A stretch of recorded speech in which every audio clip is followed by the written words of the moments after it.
Hello, I am Fiona Citkin.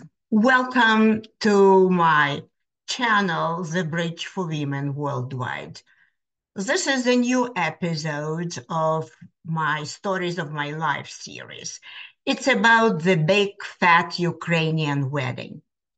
I think that wedding, if we apply to it the words of William Shakespeare, is nothing but an official start of a process he called a marriage of true minds. The process lasts a lifetime, according to him. It is not a one-off event, but an integral part of the process in which two minds and spirits and hearts come together, slowly but surely. I'd like to illustrate this idea with the example I know very well. That is my example and my wedding. Welcome. Okay, I will talk about what happened before, during, and after my own wedding to Alex, including our dating in Ukraine, a wedding night, and briefly my long and happy marriage, and how all the pieces fit into the process that started half a century ago. Yes, half a century. Believe it. Let's start with a pre-wedding course of events.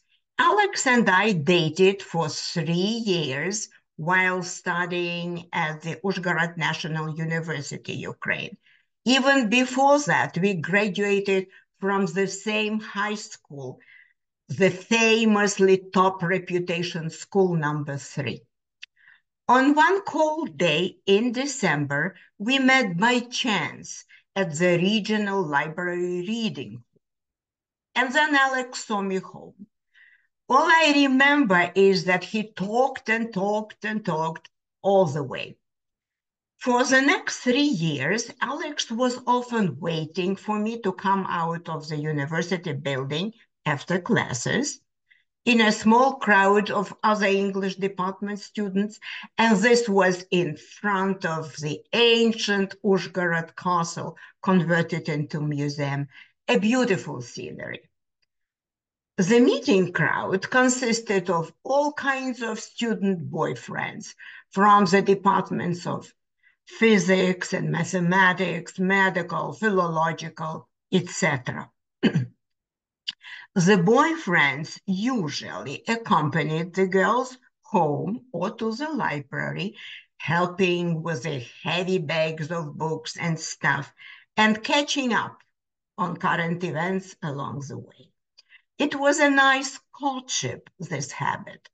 Like many students of the time, we could also spend summer vacations together at the university summer camp Skalka amongst the beautiful Transcarpathian nature, enjoying more freedom at leisure.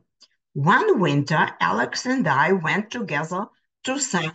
Moscow, the Soviet capital. I was staying with my aunt and Alex with his friends' parents. It was a fine trip, although freezing cold in February, but we were in love and didn't mind the weather. The point is, we had plenty of time to get to know each other well before getting married. However, did it save me from the doubts, go back thoughts so typical of brides? Goodness, no. Very self-conscious. I was unsure that Alex's family really liked me. And this thought bugged me, making me feel insecure. Today, of course, I understand that typically, very typically, every future mother-in-law believes that her child's partner is not worthy enough. They believe their precious child is worthy of a prince or princess of England, no less or more. But truth be told, I really suffered thinking the new family might not appreciate me enough. Anyway, our civil wedding happened on January 24 in Uzhgorod. I remember my anxiety and the burning desire to run away from all of it, even leaving behind my lovely green and white bridal bouquet of color lilies. And I would, if it was not for Alex's uncle Felix, who came all the way from Kiev and kept saying some warm, calming words to me right before the official procedure. This literally brought me back to earth, and I stayed put. I had been psyched, that's all. For your information, objectively, ours was a fair match in many ways. For instance, our families were in a similar social financial standing class called intelligentsia. Alex's father, Ilya Citkin, was an outstanding surgeon. Mine, Anatoly Voitanik, a factory director, and our families had no problem whatsoever paying for our wedding 50-50, according to the tradition of the day. The 50 plus percent list consisted of our student friends, family, and our parents' friends.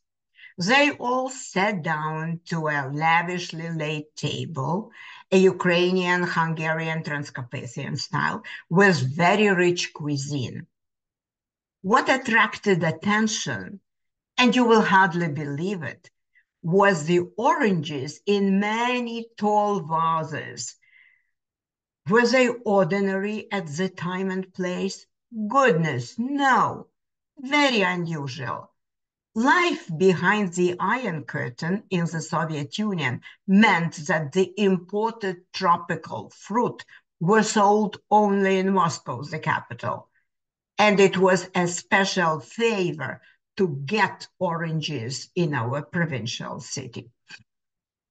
Now for my wedding dress. It has been done to measure by the best seamstress in town. I considered myself progressive, and the dress was the top fashion of the day with a simple A silhouette. It was also very short, a mini dress, in fact. Thank goodness I had good legs at the time. When dancing with the tall partners, especially dancing czardas, a popular Hungarian dance, my white lace underwear could be easily seen, so the guests had all the fun. Anyway, as the wedding dinner progressed with partaking delicious food, wine, and brandy, everybody got comfortable with everyone else, long dress or short. What about our honeymoon? We spent it in a picturesque hotel close to the Nevitsky Castle, surrounded by snow-covered mountains, neat paths deep into the woods, and the only restaurant around situated on the ground floor. Its cuisine was traditional, tasty Ukrainian, Hungarian, Transcarpathian, but we didn't care much about the food at the time, you can guess. I had other things to worry about. To be perfectly honest, I was a virgin when married at 23, and the tradition into womanhood kept my mind occupied. Alex was worried too, kind of. It went well, though, and we were both relieved. It was a big deal for us. Now I need to say this. At the time, the traditional Ukrainian concept of a good girl included staying a virgin till the day of the wedding. The tradition started cracking, and I don't think it matters any longer, like in the rest of the world, where morals and mentalities are in flux. I believe it's for the best. Of course, during our long courtship, the two of us had lots of opportunities to pass this virginity threshold before the wedding. So why didn't we, with our mutual trust well established? This is the question. You see, Alex comes from an honorable family, brought up in a tradition of respecting women and girls, and he really cared about my touchy feelings, fearful that I might feel sorry because the traditional beliefs of a good girl could have weighed on me. That's Alex, thoughtful to the core. I married him and never looked back. Here's one family tradition, like a cherry on a cake of wedding and happy marriage. I would like to share it with you.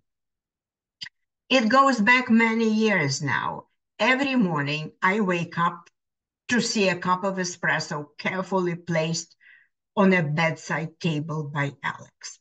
Recently, as he started visiting an Italian coffee shop nearby instead of Starbucks, and she made friends with several locals there, he would bring the best espresso in town with a tiny biscotti, compliments of Giovanni, the coffee shop owner. What's not to love, huh? Finally, here's the message. Remember, marriage is a process that starts with a pre-wedding plus wedding. Let me summarize how our marriage of true minds continued after the big fat Ukrainian wedding. It stood the test of time with almost smooth sailing, almost. It needed work though. There were more bumps than usual right after immigration, which wrecked many a marriage in America and elsewhere. But mutual acceptance and interdependence grow with age, and it's worth it. The game is worth the candles, in my experience. What you get is quiet love. All is well that ends well, right? Now, let me quote Sonnet 116 by Shakespeare, as I believe it talks about me and us. It refers to the process of love and friendship. Quote, let me not to the marriage of true minds admit impediments. Love is not love which alters when it alteration finds, or bends with the remover to remove. Love's not times full, though rosy lips and cheeks within its bending sickle compass come.